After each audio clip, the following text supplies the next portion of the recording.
নমস্কার, নিউজ প্রতিধ্বনি থেকে আমি আশিস কুমার ঘোষ। এই মুহূর্তে আমরা দাঁড়িয়ে আছি বাণীপুর লোকোৎসব প্রাঙ্গণে। আগামী ৩রা জানুয়ারি থেকে ১১ই জানুয়ারি অবধি বাণীপুর লোকোৎসব শুরু হচ্ছে। ৬৯তম লোকোৎসব এবার মহাসমারোহে শুরু হবে, তার প্রস্তুতি চলছে। চারদিকে মঞ্চ সাজানোর কাজ চলছে। আমরা এই মুহূর্তে চলে যাব উৎসব কমিটির সভাপতি, হাবড়া পৌরসভার পৌরপ্রধান শ্রী নারায়ণচন্দ্র সাহা। তিনি সাংবাদিক সম্মেলনে আমাদের কি জানাচ্ছেন আমরা এক্ষুনি সেটা শোনাচ্ছি। নমস্কার। বাণীপুর লোকোৎসব ৬৯তম বাণীপুর লোকোৎসব আগামী ৩রা জানুয়ারি থেকে শুরু হচ্ছে এবং আগামী ১১ই জানুয়ারি পর্যন্ত এই মেলা চলবে। ৩রা জানুয়ারি আমাদের মেলার শুভ উদ্বোধন। এই উদ্বোধনী অনুষ্ঠানে প্রধান অতিথি হিসাবে আমাদের মাননীয় সাংসদ ডক্টর কাকলি ঘোষ দস্তিদার তিনি উপস্থিত থাকবেন এবং তার সঙ্গে রাজ্যের আরও অনেক মন্ত্রীরা উপস্থিত থাকবেন এবং প্রশাসনিক সমস্ত ব্যক্তিরা এখানে উপস্থিত থেকে মেলাকে উদ্বোধন করবেন।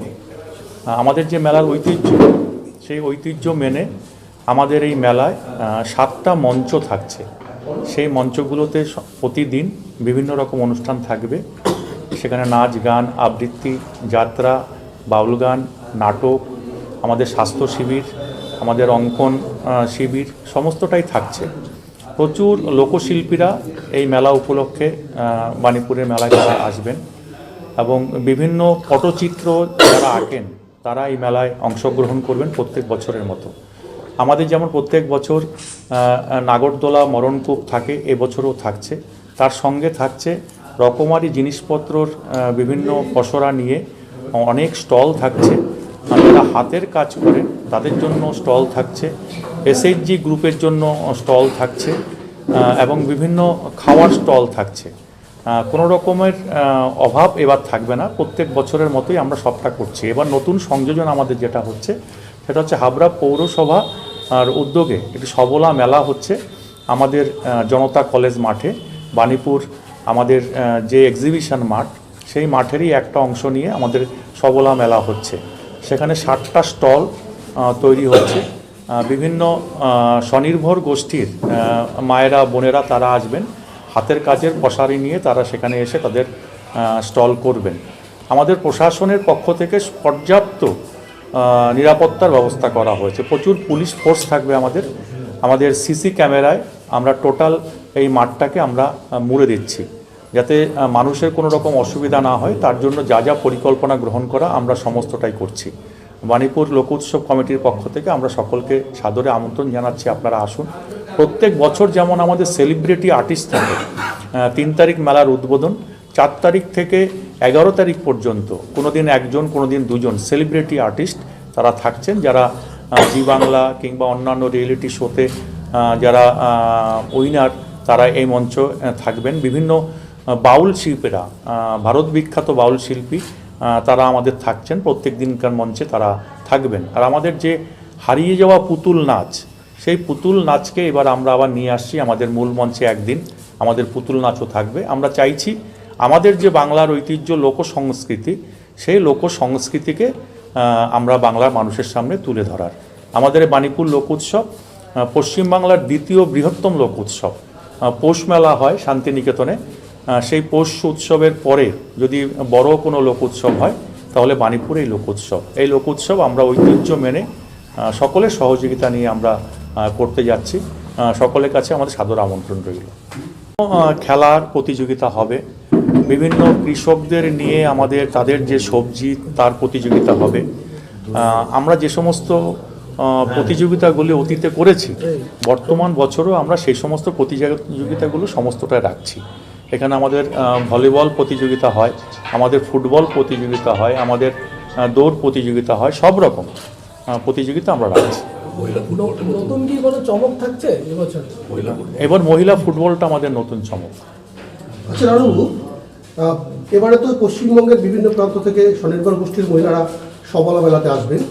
তা আপনার পৌরসভা এরিয়ায় বা পঞ্চায়েত এরিয়ায় কি স্বনির্ভর গোষ্ঠীর মহিলাদের জন্য ইনস্টল করছেন? আমাদের এখানে আমরা পৌরসভা এবং হাবড়া 1 নম্বর গ্রাম ব্লকের আন্ডারে আমরা টোটাল 45টা স্টল আমাদের এসএইচজি গ্রুপের জন্য রাখছি, এবং বাকি আরও স্টল আসছে, যেটা পশ্চিমবাংলার বিভিন্ন ব্লকের আন্ডারে যারা রয়েছেন, পৌরসভার আন্ডারে যারা রয়েছেন, তারাও এখানে আসছে। আচ্ছা, আপনাকে আরেকটা প্রশ্ন আমি করছি যে আমাদের 2 নম্বর রেলগেট থেকে যে রাস্তা রয়েছে, সেই রাস্তা থেকে যে মেলার যে মূল গেটটা রয়েছে, এইখানে তো প্রচুর রাস্তার দুপাশে দোকানদাররা বসেন, হ্যাঁ, সেখানে রাস্তাটা অনেকটা ছোটো হয়ে যায়। এবারে কি নতুন কোনো চিন্তা ভাবনা করেছেন সেই সমস্ত দোকানদারদের? আমাদের প্রশাসনের কাছে আমরা আবেদন করেছি, এবং প্রশাসনের সাথে একটা প্রশাসনিক বৈঠক আমাদের হয়েছে, আর একটা প্রশাসনিক বৈঠক আমাদের হবে। আমরা চাইছি আমাদের এই যে রাস্তাটা, এই রাস্তাটা একটু সংকীর্ণ রাস্তা, রাস্তার পাশে অনেকে দোকান নিয়ে বসেন। দেখুন, বাণীপুর লোক উৎসব অনেক রুটি রুজির সঙ্গে যুক্ত রয়েছে। আমরা একটা জায়গায় রেস্ট্রিকশান আনছি, সেটা হচ্ছে যে যারা উনুন জ্বালিয়ে রাস্তার পাশে ব্যবসা করেন, সেই জায়গাটা আমরা রেস্ট্রিকশান আনছি। আমরা বলছি আপনাদের যে উনুনটা আছে সেগুলোকে আপনারা পেছনে নিয়ে চলে যান, কিন্তু মানুষের রুটি রুজি তো আমরা বন্ধ করতে পারবো না, কারণ এই লোক উৎসবটা প্রচুর মানুষের রুটি রুজির সঙ্গে জড়িত। এবার শোনা যাচ্ছে লিটল ম্যাগাজিন মেলা হবে এই প্রথম, বিষয়টা বলুন।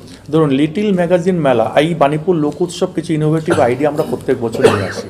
এবছর আমরা লিটিল ম্যাগাজিন মেলাকে নিয়ে এসেছি, কারণ কলকাতার বই মেলায় অনেকেই আছেন তারা গিয়ে স্কোপ পান না, কিন্তু আমাদের এখানে লিটিল ম্যাগাজিন মেলা আমরা এই কারণে করছি যে আমাদের এই হাবড়া, অশোকনগর, গোবরডাঙ্গা, মসলন্দপুর, এই সারাউন্ডিংয়ে যারা লিটিল ম্যাগাজিন নিয়ে কাজ করেন, তাদের একটা স্কোপ থাকবে এখানকার কাজ করবার জন্য।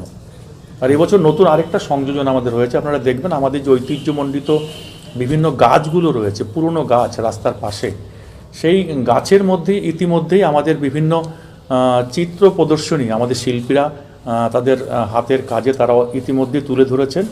বহুল প্রচালিত কিছু সংবাদপত্রে সেগুলো ইতিমধ্যেই প্রকাশিত হয়েছে। আরেকটা প্রশ্ন, আমরা বিশ্বস্ত জানতে পারলাম যে জনতা হলের যে মঞ্চটা হতো, সেই দক্ষিণ মঞ্চে এবার নাকি নতুন করে চিন্তা ভাবনা করে আপনার প্রদর্শনীতে একটা মঞ্চ বানাচ্ছেন। দেখুন, আমাদের বিষয় হচ্ছে আমরা প্রতি বছরই একটা এক্সপেরিমেন্টালের উপর থাকি, যে কোথায় আমাদের একটু পরিবর্তন করতে হবে। আমরা দেখেছি অতীতে জনতা হলে আমাদের একটা মঞ্চ হতো, কিন্তু জনতা হলের মঞ্চটা হচ্ছে একদমই আমাদের মূল মঞ্চের উল্টো দিকে।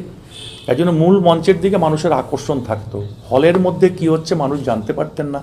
সেখানে শিল্পীরা গান করছেন, হয়তো 50 জন অডিয়েন্স রয়েছে। সেই জন্য আমরা চিন্তাভাবনা করেছি দক্ষিণ মঞ্চে, যেখানে আমাদের নাটকের মঞ্চটা হতো, সেখানে আমরা একটা ওপেন মঞ্চ করছি, একদম প্যারালালি আমাদের মূল মঞ্চের প্যারালালি আরেকটা বড় মঞ্চ হচ্ছে, সেখানেও শিল্পীরা প্রত্যেক দিন পারফর্ম করবেন। আর নাটকের মঞ্চটাকে আমরা পরিবর্তন করে অন্য জায়গায় স্থানান্তরিত করেছি। নাটকের মঞ্চটা কোথায় হচ্ছে? নাটকের আইটিআই যে অডিটোরিয়াম আছে সেখানে একদম সেখানে মঞ্চ রয়েছে, অডিটোরিয়ামে বসার সুন্দর বন্দোবস্ত রয়েছে, তার জন্য আমাদের কোনো প্যান্ডেল করতে হচ্ছে না। ওই অডিটোরিয়ামে আমাদের নাটকের মঞ্চটা তৈরি হচ্ছে। লোক উৎসব এবছর কে উদ্বোধন করবে? লোক উৎসব এবছর আমাদের উদ্বোধন করছেন শ্রীমতী কল্পনা চিত্রকর, জাতীয় পুরস্কারপ্রাপ্ত পটশিল্পী। আরেকটা প্রশ্ন, এই যে প্রদর্শনী স্বাস্থ্য প্রাঙ্গণ যেটা রয়েছে প্রদর্শনী এক্সিট পয়েন্টে, ওখানে বিভিন্ন প্রান্ত থেকে মানুষজন আসেন, বিশেষ করে গরিব মানুষরা, অত্যন্ত গরিব মানুষরা পাঁপড় বিক্রি করেন, সেখানে একটা আগুন জ্বালিয়ে পাঁপড় বিক্রি করেন, সেখানে কি ফায়ারের কোনো বিষয় কি চিন্তা ভাবনা করে? আমরা এবার সিদ্ধান্ত নিয়েছি, এই যে আমাদের এক্সিট যে রাস্তাটা রয়েছে, এই রাস্তার পাশে আমরা অনেক সময় অনেককে বসতে দিতাম, কিন্তু এবছর আমরা ওখানটায় কাউকে আমরা বসার জন্য দিচ্ছি না, তাদেরকে আমরা অন্য জায়গায় স্থানান্তরিত করব।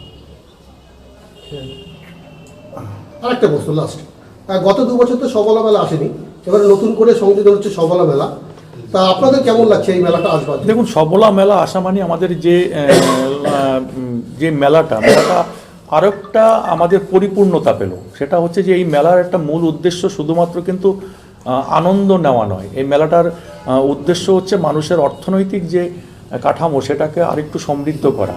তা এখানে সবলা মেলা হওয়া মানে 60টা স্টল হবে। এই 60টা স্টলে বিভিন্ন প্রান্ত থেকে আমাদের যারা সেলফ হেল্প গ্রুপের মায়েরা বোনেরা রয়েছে, তাদের হাতের কাজ নিয়ে তারা এখানে আসবেন, এখানে তারা বিক্রি করবেন, 2 পয়সা উপার্জন করবেন, স্বাভাবিক কারণে এই মেলাটা পরিপূর্ণ হলো সফলা মেলার জন্য। আচ্ছা, আমাদের মহিলাদের সুরক্ষার জন্য কি কি থাকছে? মহিলাদের সুরক্ষার জন্য সব রকম বন্দোবস্ত আছে, আমাদের সিকিউরিটির সমস্ত ব্যবস্থা রয়েছে, এক্সট্রা পুলিশ ফোর্স থাকবে, হোল নাইট আমাদের গার্ডের ব্যবস্থা আছে। এখানে যারা অনেকে আছেন সফলা মেলার জন্য বাইরে থেকে আসবেন, তাদের নাইট স্টে করার জন্য আমাদের সমস্ত বন্দোবস্ত থাকছে, কারোর কোনো রকম অসুবিধা হবে না। এবার কি থিয়েটারের কোনো বাইরের কলকাতার কোনো দলকে দেখতে পাবো? আসছে, আমাদের এখানে নিয়ম হচ্ছে যে আমরা দেখুন কাউকে ইনভাইট করে নিয়ে আসি না, এখানে আমাদের বহু মানুষকে সুযোগ দিতে হয়। অনেক নাটকের দল আছে, থিয়েটারের দল আছে, যারা বাণীপুর লোক উৎসবে তাদের স্টেজ পারফর্মটা করবার জন্য অধীর আগ্রহে অপেক্ষা করে। আমরা অনেকেই আবেদন করেছেন, সকলকে আমরা সুযোগ দিতে পারি না, যারা আবেদন করেছেন তাদের মধ্য থেকে সিলেক্ট করে কিছু নাটকের দলকে আমরা জায়গা করে দিচ্ছি। আর একটা প্রশ্ন, আমাদের তো বেঙ্গল থেকে বিভিন্ন শিল্পীরা আসেন। গত বছর আমরা দেখেছিলাম এই মেলাতে উড়িষ্যার শিল্পীরা এসেছিলেন, পাঞ্জাবের শিল্পীরা এসেছিলেন। এবারে কি বাইরের স্টেট থেকে কোনো শিল্পীরা আসছেন? দেখুন, বিভিন্ন স্টেটের আমরা আবেদন করেছি, 3 দিন আমাদের বিভিন্ন স্টেটের বিভিন্ন শিল্পীরা তাদের লোক সংস্কৃতি নিয়ে তারা এখানে উপস্থিত থাকবেন। ক্যামেরায় সুদিন গোলদারের সঙ্গে আশিস কুমার ঘোষের রিপোর্ট, নিউজ প্রতিধ্বনি, বাণীপুর।